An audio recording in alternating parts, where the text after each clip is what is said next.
And you are now live. Hello. It says trying to reconnect. Hello, everybody. How's everybody doing this evening? Hello.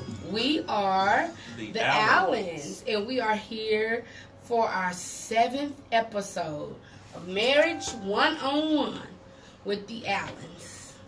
And it's just us again today. And today our topic will be...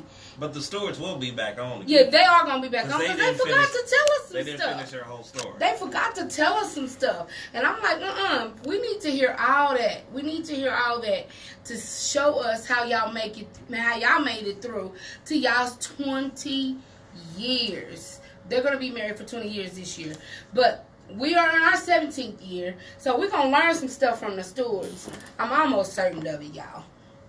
But we are here on Iceberg Enterprise Online Radio. And our producer told us today, y'all can tune into the YouTube channel live as well, where that clarity, there might not be as much buffering or whatever happens sometimes when we're trying to do it live from our Facebook pages. So tune in to that channel too. I mean, like, we got a lot of different areas where we can get to. He said they on Twitter. Is that on Twitter too?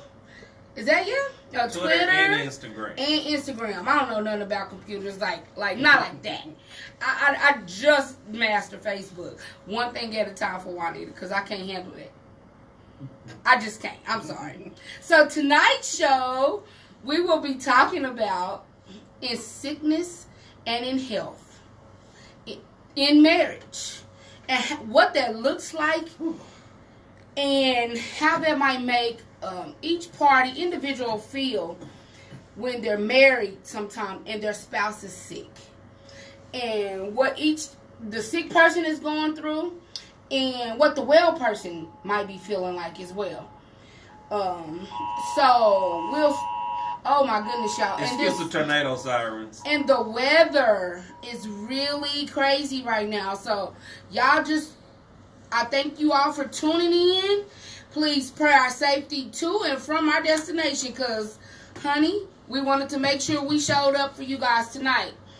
And be consistent in giving the help that we want to give to married couples that are out there, or just people even desiring to be married.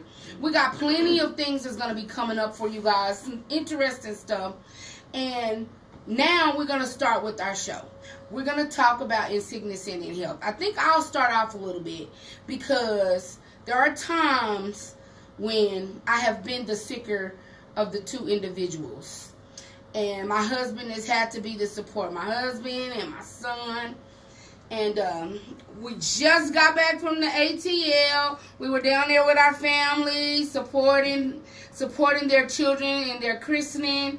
And, you know, we'd like to thank them for their hospitality. Oh, my God. They were so great, guys. I mean, the hospitality, because I got sick while I was down there, the hospitality was phenomenal. So I just want to give a shout-out to my little cousins, Keontae and Talisha, and all of their family and friends for, you know, just coming and supporting and being there and just treating us like royalty while we was there in their midst. And we can't forget their spouses and boyfriends. Yeah, I said Isaac, Ricky. And Ricky. Yeah, we can't forget about the brothers, because they there too. They was there. I mean, like, y'all, I got served breakfast in bed. I felt like a queen on the throne, y'all, because I was not feeling well. But they all just kicked in, and it just flowed so smooth. And I was like overjoyed, overwhelmed with, like, love. I was like, man, this is so nice. I was so thankful, you know. And so I just want to say thank you.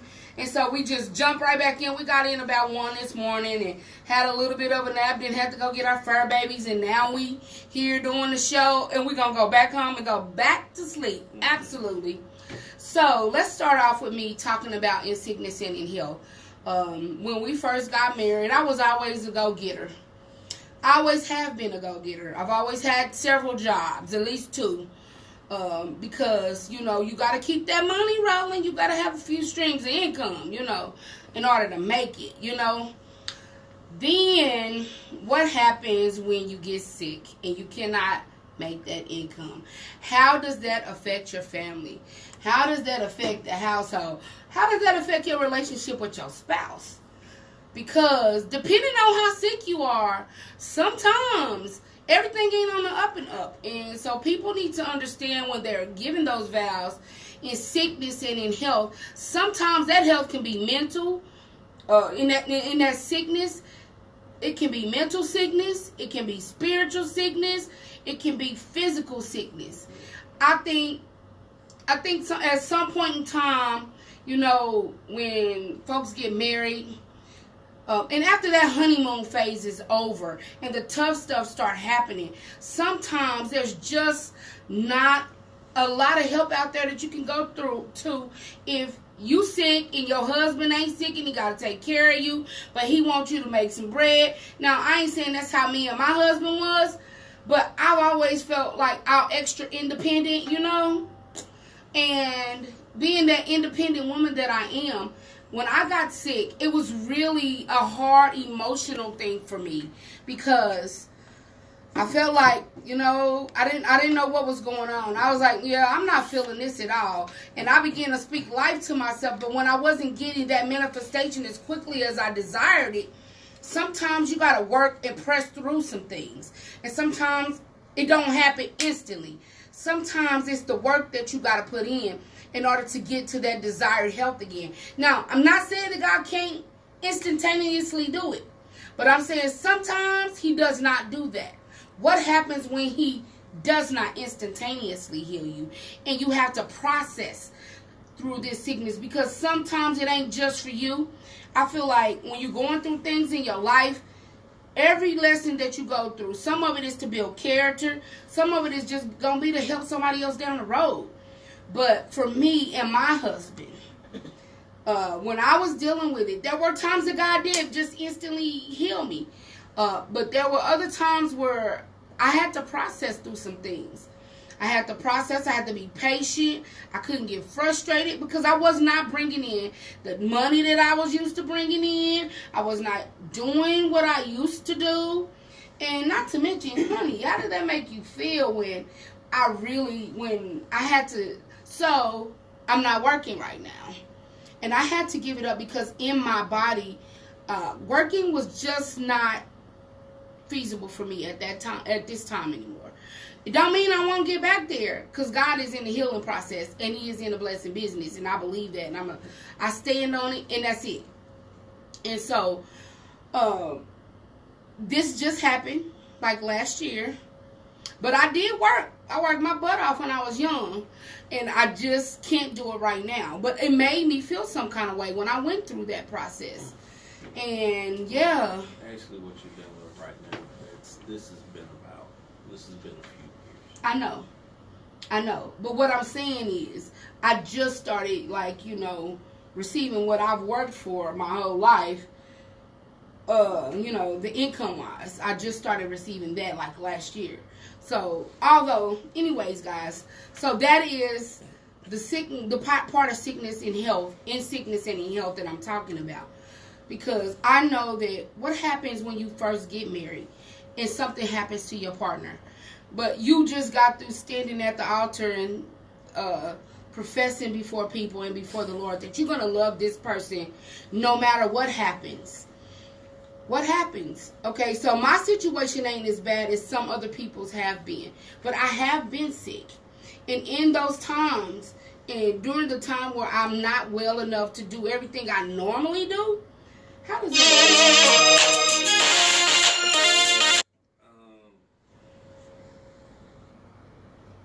First and foremost, the main concern is your health. Yes. We can work together. We can enjoy what we put all these years into. Right. Now, when we deal with sickness, that's one of those things that you don't foresee. Right. And there's really no way to prepare for it.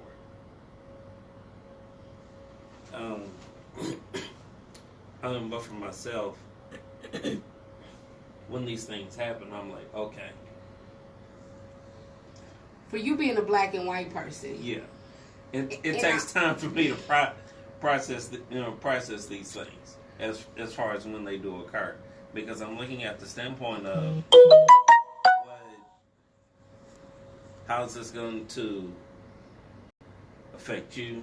How is this going to affect my son? How is this going to affect me? How is this going to affect the way our household runs? And there's a bunch of questions that so you got me and God had to deal with. You're right. As far as dealing with whatever the case is. Okay. And then that's how I deal with things accordingly. Because whoever the spouse is at that particular time that may be dealing with the sickness, the other one has to learn to carry extra weight at that time. Extra weight. Woo, that's a good way to put it. Carry extra weight. It's not a burden, but it's just extra weight because you have one particular spouse that is not up to what they're used to doing. Right. As far as on their part at that particular time. So that other spouse has to take up the slack. Mm-hmm. And how damaging do you think that would have been if it had happened as soon as we got married? Wow. I mean, like, you gotta think about it, because it's a good question. Sometimes people get married and one person gets sick right away. Because, like you said, sickness is not something that you foresee.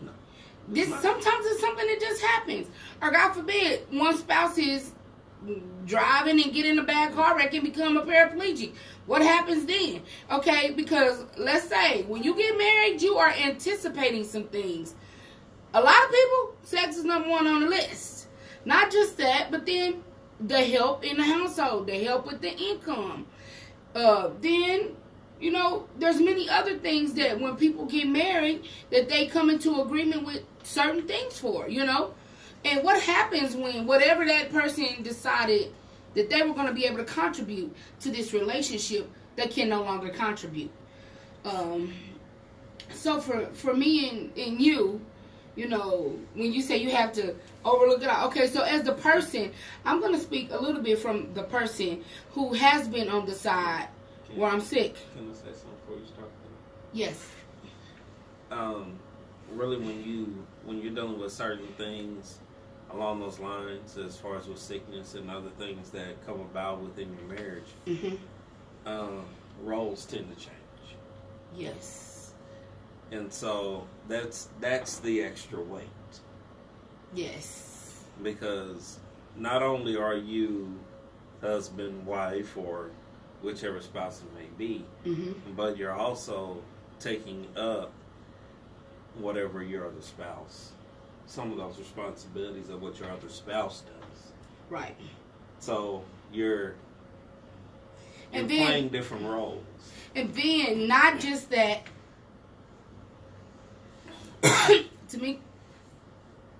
Tamika, we will address that in a little bit, okay? That's the truth. You don't know what's going to happen. And then Tiffany said, listen, because, you know, when you're sick and you're dealing with things in your body, for me, sometimes I get a little irritable because sick people ain't happy because they mad because they sick and they can't do what they normally do. That's real talk. You might as well talk about what you did this week. Don't you do it. Oh, no, I'm not talking about that. I'm not. Okay? So, when sick people are sick, they are not happy to be in that place. So, I mean, like, I used to care for people in a hospital. So, sometimes when you going from room to room taking, you got some people that even when they on their sick bed, they can smile and be joyful. But then you got those that are, like, vicious to deal with when they are sick. Because they are used to doing things for themselves that they can no longer do. And they are processing that. They're trying to learn how to deal with whatever this new thing is that wasn't there before, but now it's there. At the same time, There are some people, some spouses that decide, oh, you too sick for me. I got to go. That happens too. But I'm blessed that my husband decided that he would ride this thing out with me, because there are some times where that weight becomes too much weight. What happens if a man has needs, a woman has needs? What happens if that spouse is too sick to meet the man's need for a substantial amount of time? That is a good point. Also, too, on the other side of that, I mean, if you have somebody that's just leaving because someone gets sick, they didn't mean their vows in the first place. Was it really love? Was it really love? Well, I'm just okay. saying, Because you're black and white, everybody don't process the way you process. True. So, with that being said, that sometimes people might think, okay, I can handle it, but then once they get started, they realize, oh, I can't handle this. Now, we're dealing with physical sickness. What happens when it's mental sickness? I've dealt with that. Well, I know You've dealt with that. I have dealt with that with you, but I was patient. We'll talk about me first, and then we'll talk about you, okay? So, there were times that, when I'm sick, I am not, giddy about being sick. I don't want to be in the bed. I don't want to have to rest. I want to be able to do what I want to do. When I can't do what I want to do, I'm not going to say I'm not the happiest person, but I'm not easy to, I'm irritable when I can't do what I'm used to doing. Being mom, being wife, doing what I do, being able to get up and go when I want to. And when I can't do that, I don't know. I don't know how to say, I feel like helpless or something. I feel like I'm being too needy. I feel like I'm depending on my family more than I should have to. And it makes me feel, how the enemy, let's keep it real, y'all. The enemy is tricky. And so at that point, he begins to play with your mind. Tiffany Mills said the process. When he begins to play with your mind when you can't do what you used to doing. The enemy is tricky. And he'll try to play your mind, make you feel like you're asking too much of your family. Like, you might as well just go ahead and die and let them live without you. Life would be better. I'm saying, these are real things that the enemy will drop in your spirit when you are going through some things. And you already at your weak point, because that's how ornery is. He gets you when you're already down in the first place. And then he's speaking extra stuff in the atmosphere into your spirit and in your thought process. And making you feel like, okay, maybe this is too much.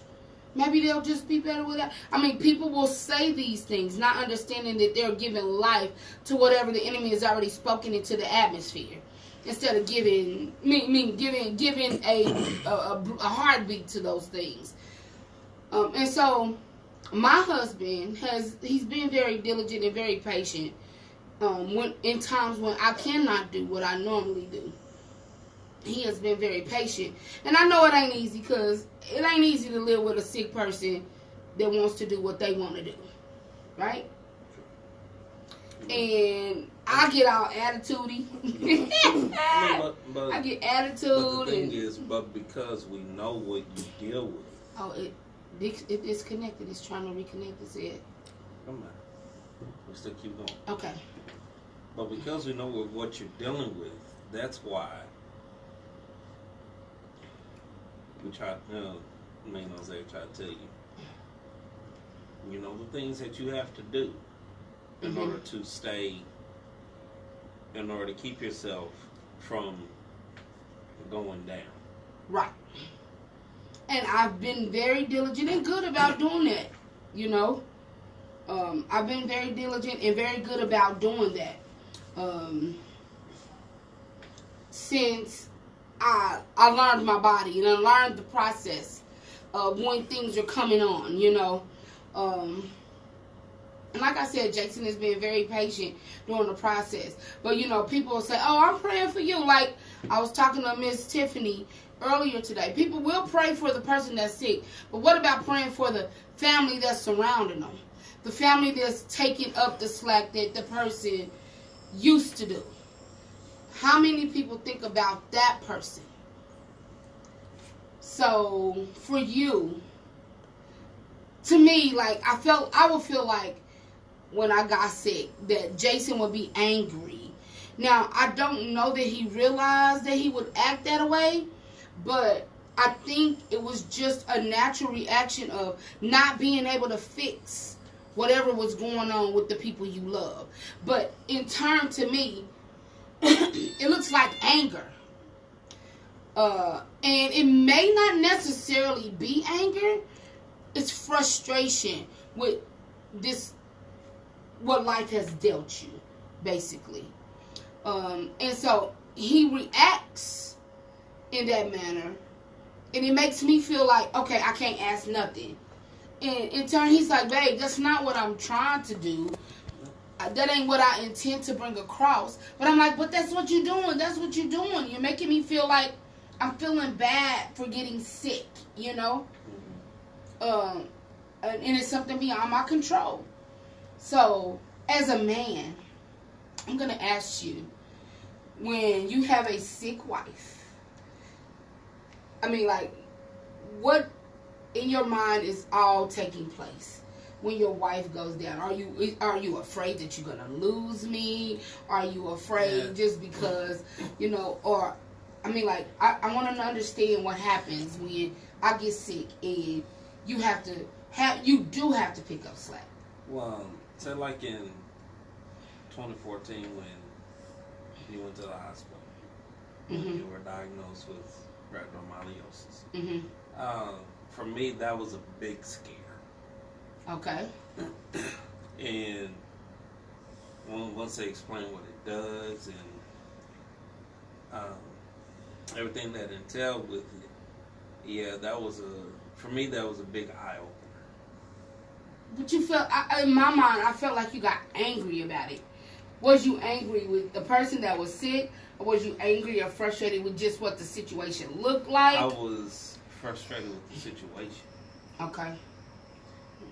I mean, just flat out, nobody expects to be sick in a marriage.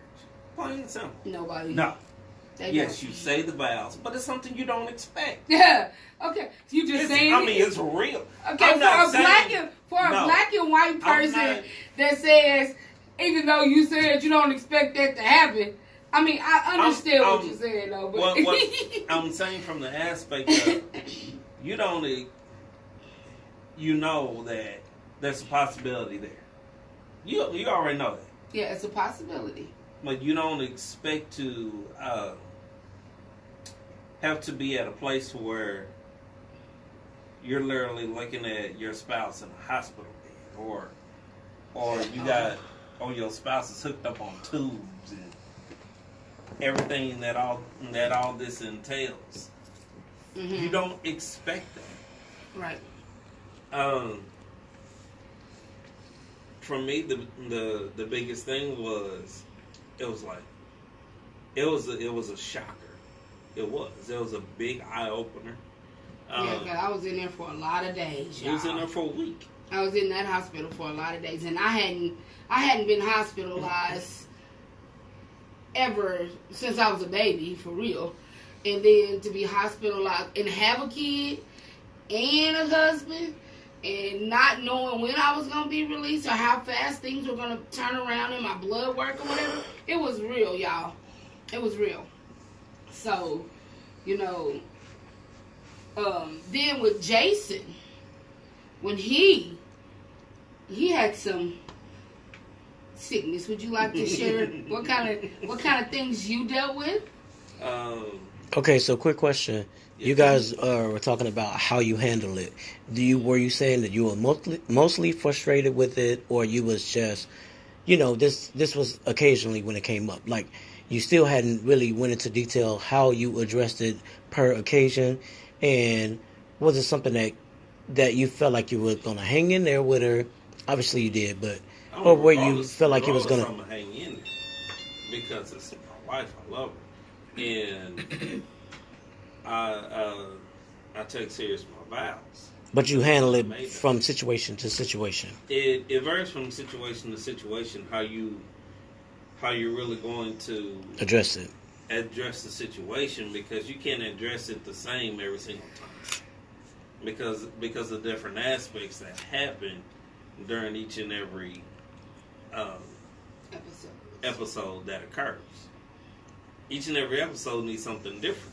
Exactly. But did it frustrate you to the point where, like, she felt like there was days when she thought you were actually upset with her? Yeah, I mean, like you could literally take it out on her. Like sometimes, yeah. She thought I was angry at her, but for me, I went into a mode of, okay, I have to make sure my wife is taken care of.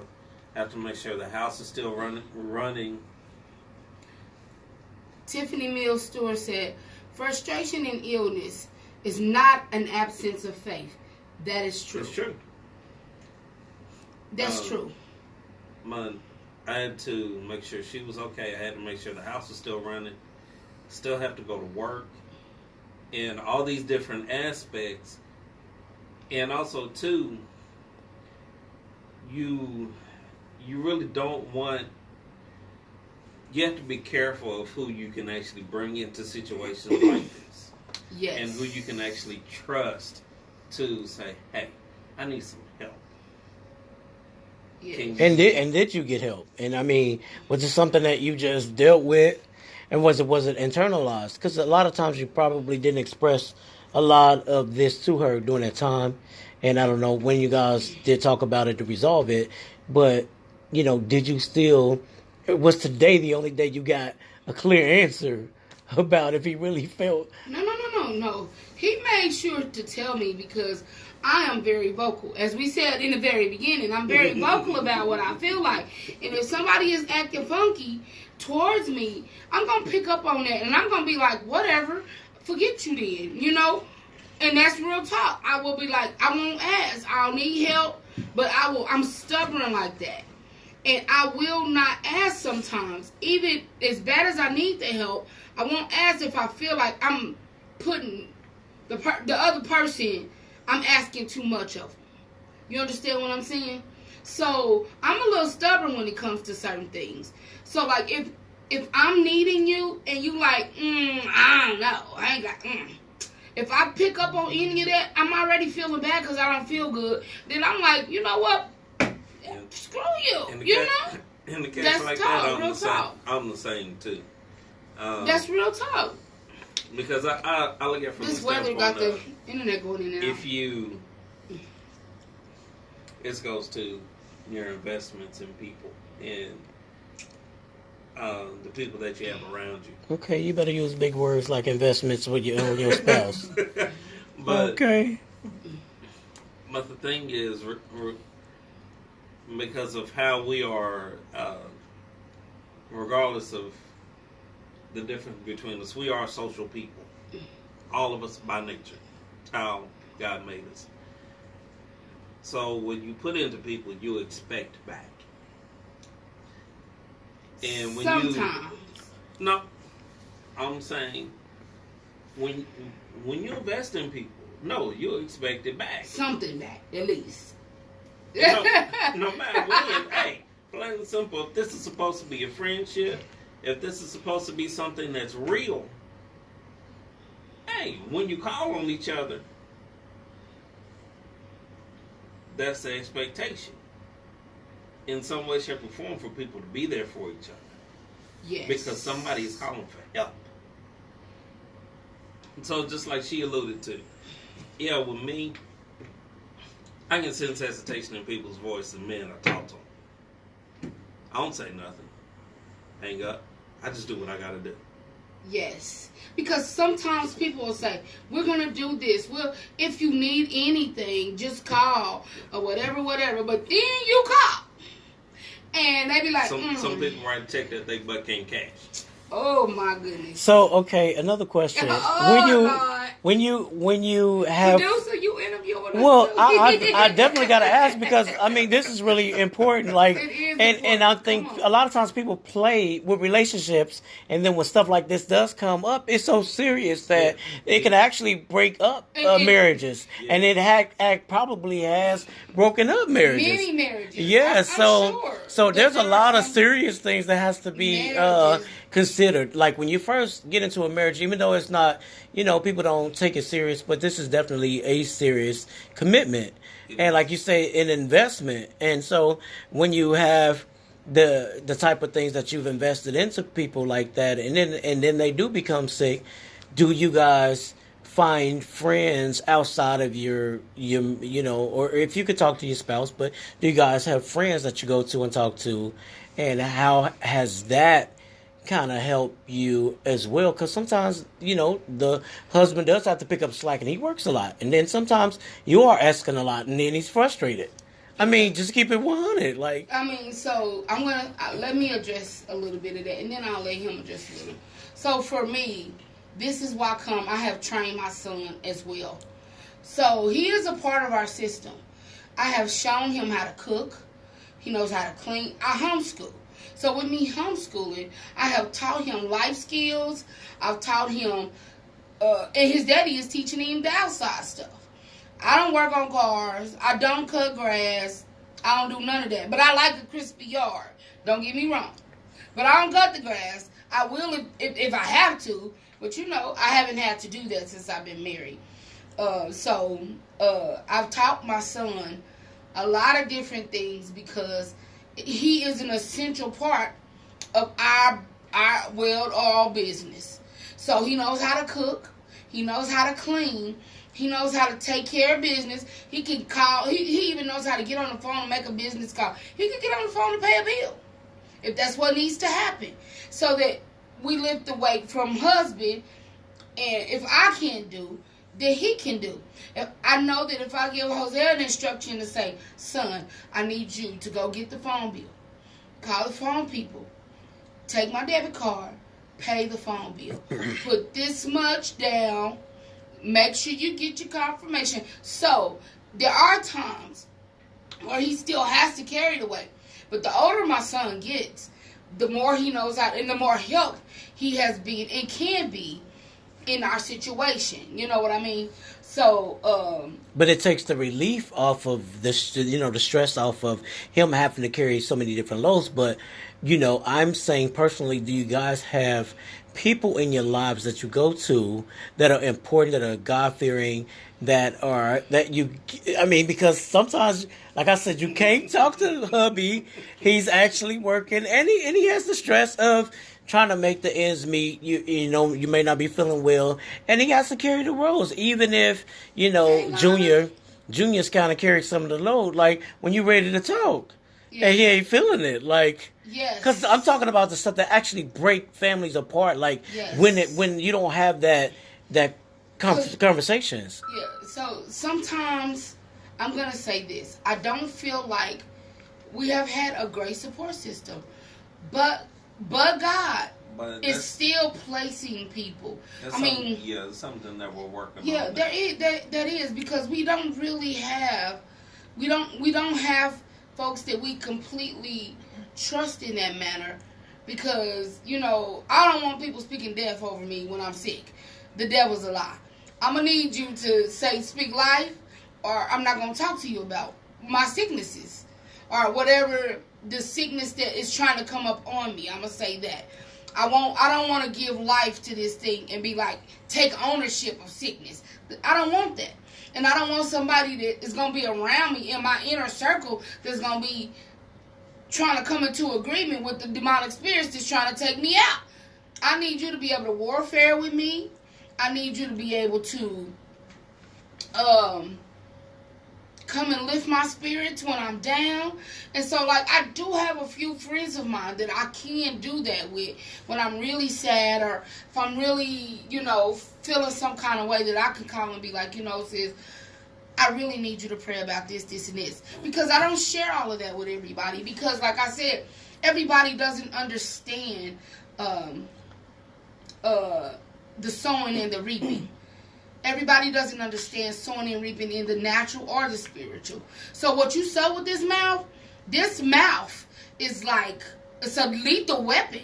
So if I'm sick and I'm down and I'm in a hospital bed and I'm calling somebody that don't understand that, and they be like, "Oh, girl, you gonna die?" No, I ain't gonna die. The devil's a lie.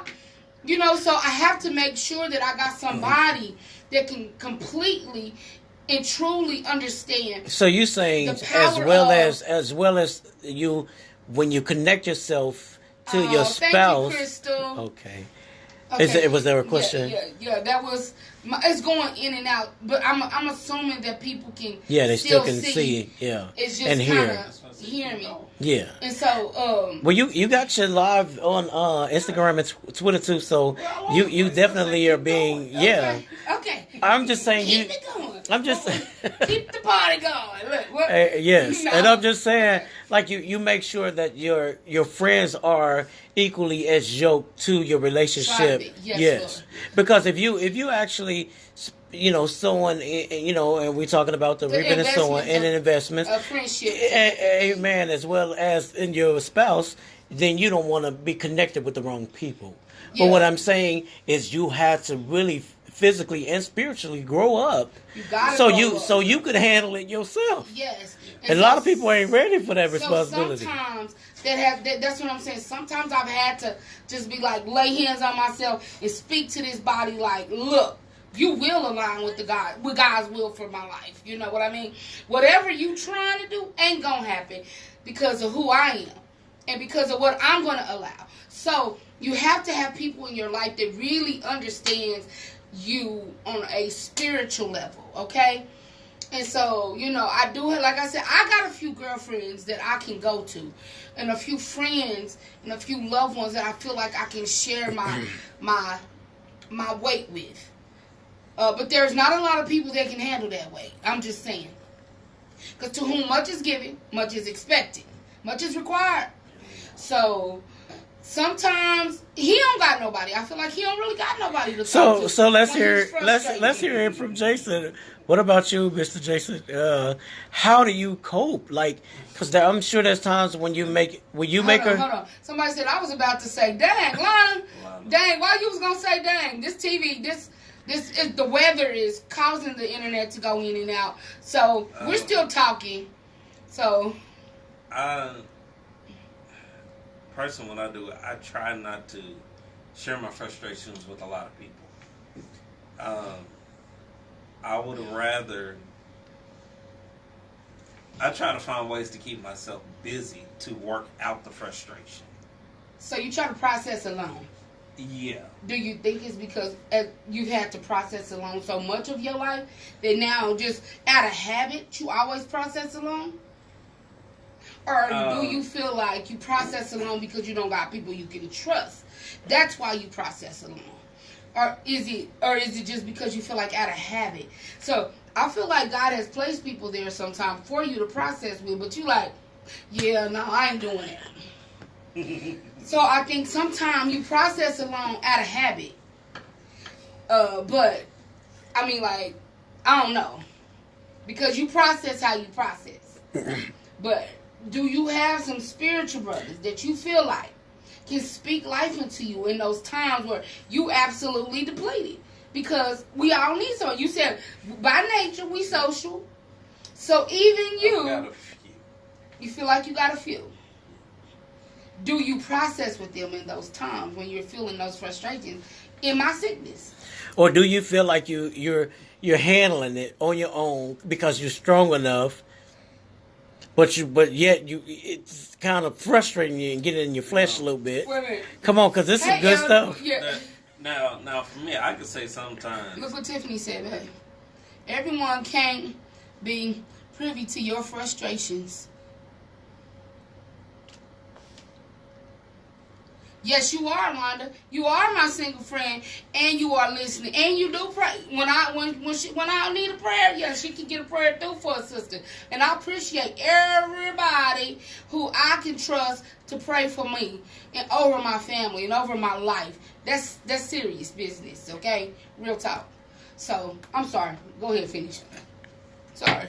Well, people are they chiming in, and we want them to chime in. For myself, it gets overwhelming. Because of the because of the responsibilities that that a man has to carry at times. Me myself last week, I was dealing with this. I was at work. I went and hid behind the truck and I started crying. Simply because literally the weight hit me all at once. And I didn't see it coming. So it was one of those times to where literally I had left myself open and it's like, it just hit me. But for me, myself... Because I was down there sick and you was up here?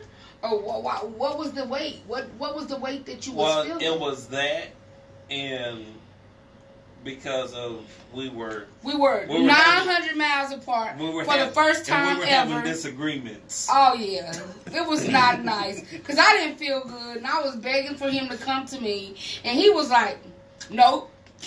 I got called everything but Jason. Oh yes. Is that story? Is this that story that you weren't gonna talk about? This is the story I told him I didn't want to talk about.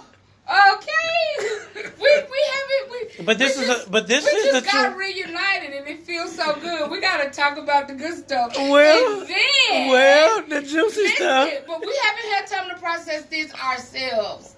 So like, I want to process it at home, not on Facebook. Okay. So, but it's too late now. You done told the people. Okay. He did get called everything but Jason. I'm just saying. Because he was being a jerk. I was sick. I admitted to my wrongdoing. But he wouldn't admit to his wrongdoing. So, we was having some disagreements. And the things that he shouldn't have never let me go by myself in the first place. Juanita. But he's like, you can do you if that's what you want to do. We were trying to be economical. So one person stayed home to take care of our 4-legged babies. And that was him.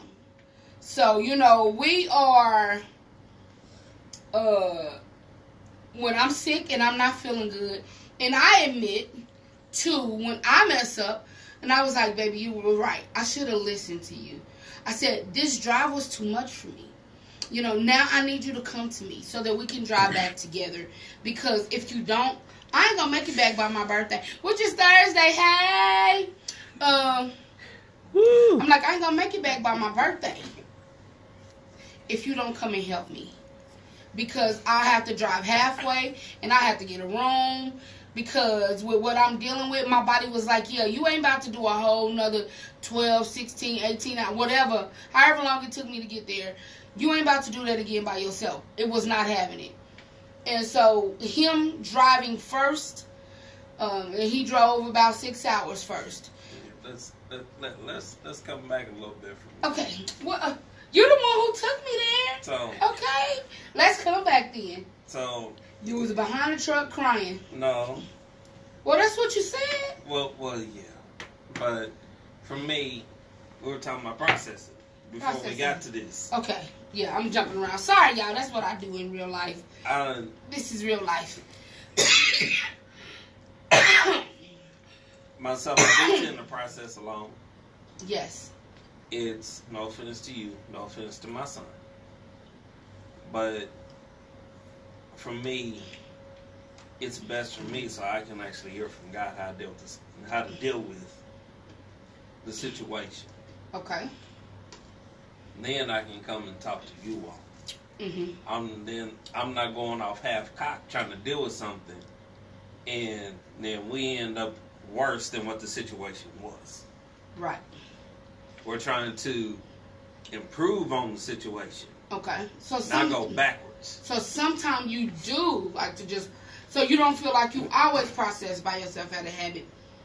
You process by yourself sometimes because, you so is it a habit? Is that what you're saying? So yes, it's a habit that you process along. Even sometimes when God give you a partner to pray things with, and pray things through and help you, you still choose to process by yourself. When sometimes we need somebody else. I'm just saying. Don't look at me like that. I'm just saying, Sure. when God is connecting you with people, understand their place in your life. And see, that's one thing that I'm learning now, because God is starting to bring genuine people around in our lives. Amen. Hallelujah. And so now we can recognize it, we can see it. Yes. Because of what we've had to deal with. Yeah. And so it's a part of maturing, it's a part of evolving. Amen. So those things take time. It does. But okay, so back to what we were dealing with as far as with last week. So Friday, I got on the bus going down to Atlanta. So I left here Friday afternoon, rode on the bus 18 hours. Yeah. That was an experience in itself. Just to get back to me. Yeah. Woo, girl. I was so happy to see this man. I didn't know what to do. I felt like Peaches and Herbs on Reunited, and it feels so good. I was singing that song, Reunited, and I felt like that for real. Lisa said on that bus ride, I saw some interesting people. Ran across some interesting people in the bus terminals too. So, got down there Saturday morning so I could reunite with my family. But you didn't tell us about what would happen behind that truck, though. See, you was crying. I was. Don't be leaving stuff out. I was overwhelmed, literally. Overwhelmed because we wasn't together, or because you was thinking I was sick and you was away. You was too far away to help. Because you were not feeling the best. I wasn't there, and the frustration of us clashing. Mhm. Okay. And you were like, "Well, you should have told me not to go." That's right. I mean, like, he's black and white, right? So black and white people say what they mean and mean what they say. And I have learned as a great person, but I had been talking to you. But you didn't say straight out, "Don't go, baby," because I don't think what you're dealing with is gonna be able to. You're gonna be able to handle it. You know, he didn't say that. He just was like, I don't think that's a good idea. But he didn't come straight out as a black and white person and tell me why he didn't feel like it was a good idea. So, in my mind, I could still go, you know? Because he wasn't like, babe. Because for me, some of it should have been, you should have listened to your body and said, Well, my body wasn't cutting up before I left. Okay? It wasn't. Don't act like it was. It was not bad before I left. So, anywho, he didn't come out as a black and white person and be like, "Keep your butt at home, woman." And, Elder Wells said, "I think he processes alone sometimes because I believe that Jason, as well as myself, doesn't feel that what he carries can be shared without the worry of making him vulnerable." Yeah, true. That's the truth. Because he don't want to seem, he don't want his silent strength to seem like silent weakness or something. And, I don't know. I mean, in a lot of cases, what happens is, especially sometimes when you deal with, when you could be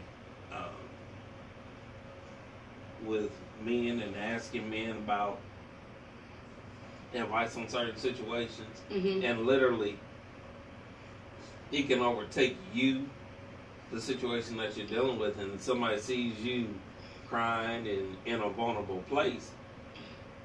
Especially your strength at that time can be mistaken for weakness. Yes. And not to mention, you just cannot let everybody see you. We can't let everybody see you sweat. That's it. You just can't. Because the way the world is set up, it just can't happen like that, It's unfortunate, but that's the real talk. So, Are we through talking about me, or are we gonna talk about you now? Oh boy. Now we done shared my little stuff with the world, but anyhow, we manages to get through every single time. Like love covers, even those times in our frustration, because when I feel like when I'm sick and he get mad and all this stuff, and after I realize it ain't really towards me, I feel okay, and we're able to move past that. But I ain't never been so sick I couldn't give a brother none, though.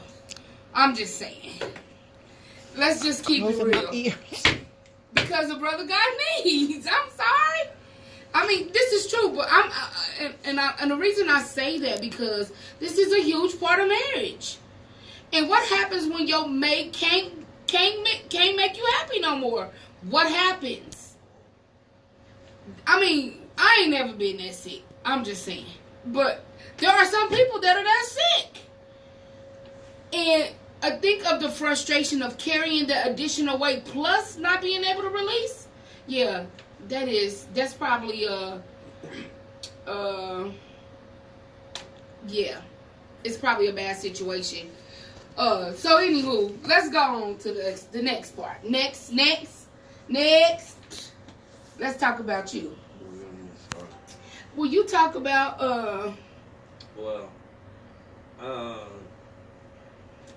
back in 2015, I had a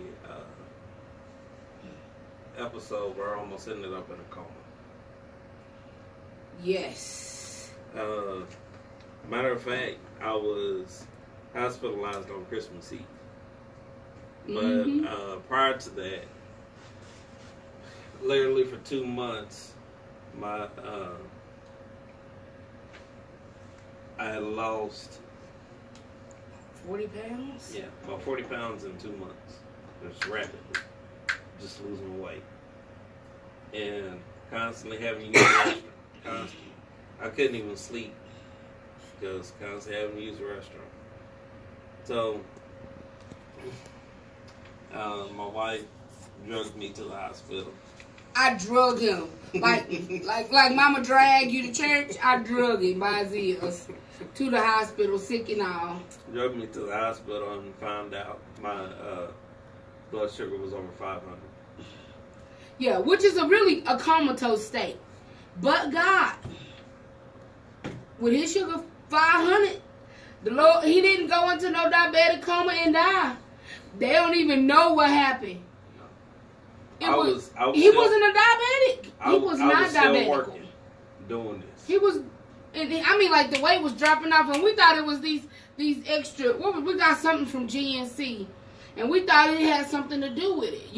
Him dropping the weight or whatever. It had nothing to do with it. Man, Joker, he got sugar levels so high that he could have fell out at any time. And what happened was, we were laying in the bed, and he was talking to me. And he said something to me, and I was like, wait a minute. Breathe in my breath. Breathe in my face. Because what happened was, I had smelled that smell on dying patients before. And so I was like, Lord, what's that smell? I said, that smell like, in my mind, I said it smelled like death. Because when people are dying, their body is going into a ketoacidosis state where, when they talk to you, some people say it smells like puppy breath or baby breath or something. You know what I mean? Like milk breath or something. Sweet. It has a sweet smell a little bit. And so he was talking to me and he kept on, and I was like, I don't like the way your breath smell. I'm like, it don't stink, but that smell. I said, are you feeling okay? He's like, I feel good. Had no clue what he was going through. And I was like, keep talking to me. And so at this time, then he gets out extra tense stuff like, I was like, boy, stop playing. Talk to me. And so as he started talking to me and I could smell that, I said, your breath smell like ketoacidosis. I said, I got to take you to the doctor. And he was like, I'm fine. I ain't going to no doctor. I said, oh, yes, you are going to the doctor. But that night, we were actually going to have family over for Christmas. So I was downstairs cleaning up our basement. And so I knew it was baking powder or something I was using. Clean the floor. And what it did, it started making me vomit. Yes. You And started so puking. she heard me, and that was it. No. Okay. And so after smelling his breath, and I kept telling him, I'm like, babe, you don't, your eye, he started looking weird in the face, his color changed, he got all like jaundicey looking, and it was crazy. But when he gets sick, I don't go into anger mode. I go into overprotective mama type mode. So like, I don't get angry when he's sick. I get like concerned, but not angry, you know. So that's not my reaction in sickness. My reaction in sickness is to do whatever I have to do to get you back to 100%. Because when he's sick, normally he's a terrible patient. Terrible. Really? Yes, really. You don't act like you ain't no terrible patient. I've gotten better. You have. This is the last time he had to have surgery. He was an excellent patient. But before then, I'm like, ooh, you got to hurry up and get out the house and go back to work because I ain't liking you right now. I'm not used to being at home laid up. I know you're not. That's why. Nobody wants to be laid up, though. This is what you feel. It's nothing against you or my son. Yeah, he don't like being at home, honey. He be ready to go to work, and he be having an attitude, and I'm like, ain't nobody got time for this. So there are times when he's gotten sick that I had to really just be patient because he doesn't like to be sick, and nobody likes to be sick. But some people act one way. He's that mean patient that be in the hospital room, and you are, what? Get out of my room. You know, that kind of patient. Give me drugs. Yeah. I'm like, oh, honey, it's going to be okay. You know, and I just had to nurture that. But then there was some times where he's had some psychological sickness going on. And I've had to even be patient with that. There were times that he would not express certain things. I just have to be able to ask God what's going on with him because he won't say stuff. And he's gotten better over the years, but there are times that, you know, I just want him to just tell me what it is that he needs, but he won't do that. But in sickness and in health really means in sickness and in health. And don't, when you say your vows, if you ain't married, but you want to be married, understand when you say it, that these vows could really mean that my partner might get sick, and I'm going to have to love them through it. My partner can be paralyzed, but I'm going to have to love them through it. Whatever situation that comes, I'm going to have to love them through it. Because when you stand before people and you stand before God, this is what you vow to do. And just because you don't expect it to happen, don't take lightly what you say, because life is in the power of your tongue. Life and death, let me say that. Life and death. So, again, understand that in marriage, you got those sweet times, but then you also sometimes have tough times as well. Valley experiences. You have your mountaintop experiences and your valley experiences. And understand that when you agree to love for better or for worse does not say, what's your favorite line? It don't say how worse can be. So, it doesn't say how good is going to be either. It don't say how good is going to be, but it don't say how bad can be either. I know that ain't proper English, but we're going to say that tonight. So understand that you have to learn how to love your mate, no matter what season they're in, because we're not always in the same seasons at the same time. We're trying to get to that place, but sometimes two becoming one, it can take a little while sometimes. And understand that you got to always meet your partner wherever they need to be met. And you got to meet them with love. You got to meet them with gentleness. You got to meet them with kindness. And you got to be able to hold them up when they need to be held up. And sometimes